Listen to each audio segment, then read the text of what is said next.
Before becoming a princess, Maria was an ordinary citizen who had to give up a lot to marry Frederick of Denmark because her profession was hidden from her family. Mary Donaldson, 51, has become the main character of recent weeks. All eyes are on Federico de Denmark's wife after the prince's evening in Madrid with Genoveva Casanova.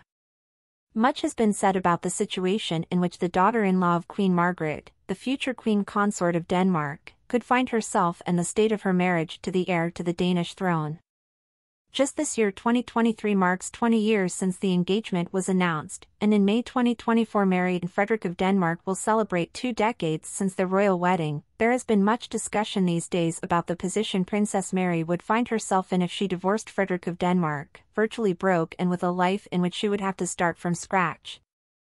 And while royal marriages have changed a lot in recent decades, and belonging or not to the monarchy no longer has anything to do with commitment, commoner princesses or prince consorts have to sacrifice a lot for love.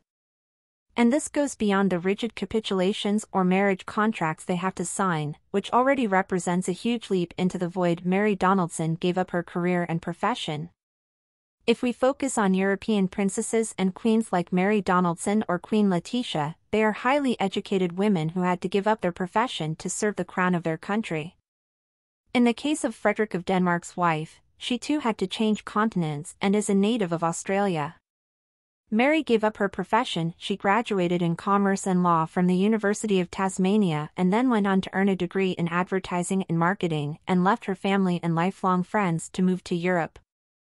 When she met her current husband, she was working as an account director at an advertising agency, was very athletic and, oddly enough, a hockey fan. Mary of Denmark gave up everything for love and devoted herself body and soul to her duties as a princess and future queen, as well as a mother.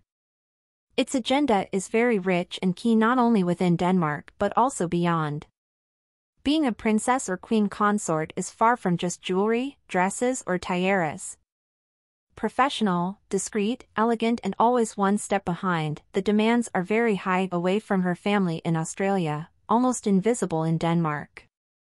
Mary, like other commoner spouses, did not grow up under the monarchy and was not specially educated for the fundamental role she occupies, which will also determine her future, and that of her children.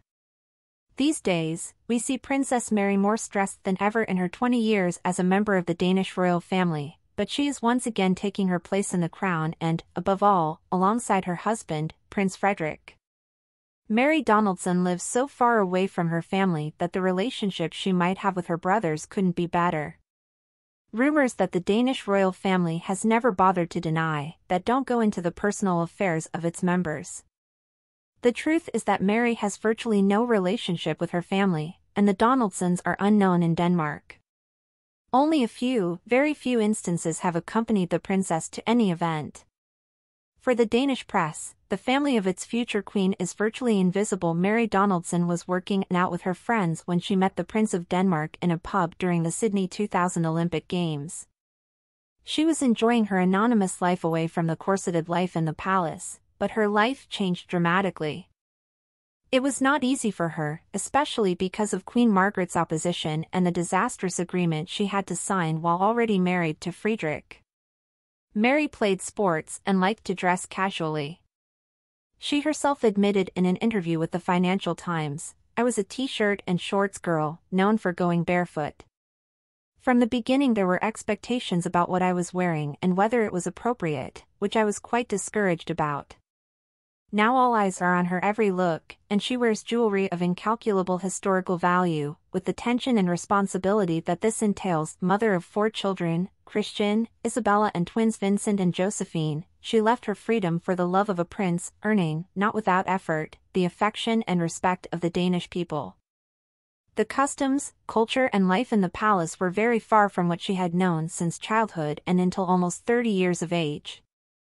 But above all, he managed to convince Prince Federico, known in his country as the Turbo Prince and the protagonist of some controversies, to settle down and start a family of his own. Mary is always there for him, though that doesn't stop her from getting a shock every now and then with the corresponding unpleasantness.